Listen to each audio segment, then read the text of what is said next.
मुजफ्फरपुर के बाबा गरीबनाथ मंदिर के पास चल रहे मांस की दुकान को विश्व हिंदू परिषद बजरंग दल के कार्यकर्ताओं ने सोमवार को बलपूर्वक तोड़कर हटा दिया। इस दौरान मांस दुकानदार और बजरंग दल के कार्यकर्ताओं के बीच बकझक भी हुई, लेकिन बजरंग दल के कार्यकर्ताओं ने एकता दिखाते हुए दुकान को हटा दिया। इस दौरान बजरंग दल के जिला अध्यक्ष कृष्ण मुरारी भरतिया ने कहा कि शहर में जितने मंदिर और स्कूल है उसके पास से मांस के दुकान को हटाया जाएगा। हम लोग सनातन संस्कृति पर हमला बर्दाश्त नहीं करेंगे।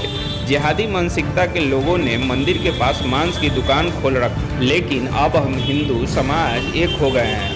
बजरंग दल द्वारा शहर में अभियान चलाकर मंदिर, स्कूल, हॉस्पिटल के पास से मांस की दुकानों को हटाया जाएगा। वहीं अगर जरूरत पड़ी तो कड़ा रुख भी अपनाया जाएगा।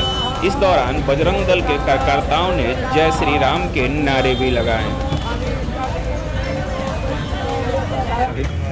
यहाँ पर लाखों हिंदुओं की आस्था, बिहार का बाबा मंदिर, बाबा गरीबनाथ का मंदिर जो लाखों हिंदुओं की आस्था का केंद्र है, यहाँ पर प्रतिदिन हजारों की संख्या में लोग पूजा पाठ करने आते हैं। उसके बावजूद यहाँ पर बाबा गरीबनाथ मंदिर के प्रांगण में ही ये कहा जाएगा, उनके प्रांगण ही पूरा जो है पूरा प्रांगण है, उस प्रांगण के पास में ही जो है अवैध मीट की मांस की दुकान यहाँ पर बहुत दिनों से चल रही है। और बराबर मना करने के बावजूद, प्रशासन को चेतावनी देने के बावजूद और कहने के बावजूद कई सालों से बजरंग दल प्रयास कर रहा था, कह रहा था, लेकिन निवेदन को माना नहीं जा रहा था। अंततः मजबूर होकर आज बजरंग दल के विश्व हिंदू परिषद बजरंग दल के कार्यकर्ता यहाँ पर आकर और मीट की दुकान वाले से यहाँ से उसको कहकर यहाँ से दुकान हटवाया गया। मीट की दुकान वाले स्वेच्छा से अपना मीट का दुकान हटा रहे हैं और उन्होंने स्वीकार किया है कि आज के बाद हम मीट की दुकान अपनी अन्यत्र कहीं लगाएंगे, यहाँ बाबा मंदिर के आसपास नहीं लगाएंगे। वैसे भी माननीय उच्चतम न्यायालय और उच्च न्यायालय का एकदम स्पष्ट आदेश है कि स्कूल हो, मंदिर हो, मस्जिद हो, गुरुद्वारा हो, अस्पताल हो, उसके आसपास 300 मीटर की दूरी में कोई भी मीट मुर्गा की दुकान नहीं लगेगी।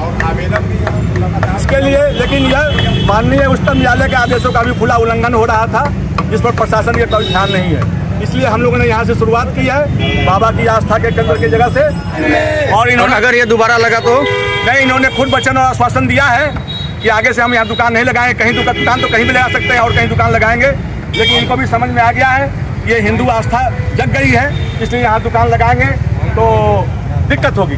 इसलिए यहाँ दुकान नहीं लगाने के लिए उन्होंने कहा है, स्वेच्छा से कहा है। इसलिए अब यहाँ से दुकान ये नहीं लगाएंगे। अगर दुकान दोबारा लगाएंगे फिर बजरंग दल के कार्यकर्ता आएंगे, फिर विरोध प्रकट करेंगे, इनसे इनका व्यापार प्रभावित होगा। ये वाकई जिस मेला को बिहार सरकार पिछले कई वर्षों से मेला क्षेत्र घोषित कर दी गया है, उतने क्षेत्र में तो स्वयं बिहार सरकार को ध्यान देना चाहिए था कि बाबा के नगरी में क्या मांस दुकान होना उचित है। कहाँ कहाँ से संपूर्ण बिहार ही नहीं संपूर्ण भारत से श्रद्धालु आते हैं, वो देख के जाते होंगे, क्या सीन उनके दिमाग में क्रिएट होता होगा। सोचिए जरा इसको, क्या हमारे धर्म और आस्था पर हमको रहने का अधिकार नहीं है? यही अगर इन्हीं के मस्जिदों के पास अगर हम कुछ अलग अपराध करें तब क्या होगा? तब हमारी धार्मिक आस्था ठीक रहेगी, इनकी ठेस पहुँच जाएगी। तो इसलिए पिछले कई वर्षों से लाख प्रयास करने के बाद ये लोग नहीं माने हैं, तो आज स्वेच्छा से निवेदन किया गया है कि आज के बाद इस स्थान पर पलट के भी नहीं देखे मांस मंदिरा का दुकान तो बहुत